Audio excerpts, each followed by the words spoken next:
अस्सलाम वालेकुम, आप देख रहे हैं टीवी 49 न्यूज यूके और मैं हूं मुनीर पीरजादा। आइए आपको ले चलते हैं आज की खबर की जानिब। नाज़रीन, सऊदी दारुल हुकूमत रियाद में सऊदी मीडिया फोरम के 2 रोज़ा तकरीबात में पाकिस्तान समेत दुनिया भर से 1500 सहाफ़ी शरीक हैं।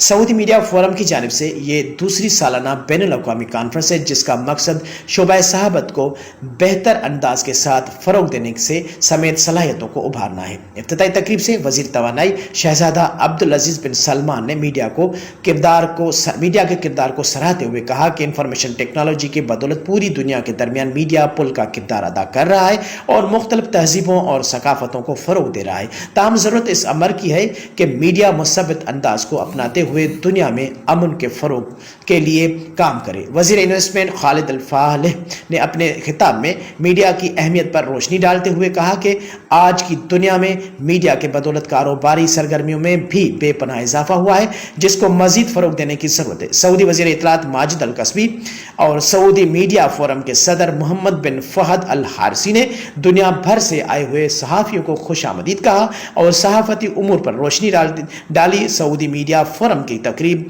में पाकिस्तान समेत दुनिया भर से 1500 के करीब सहाफ़ी शरीक हैं।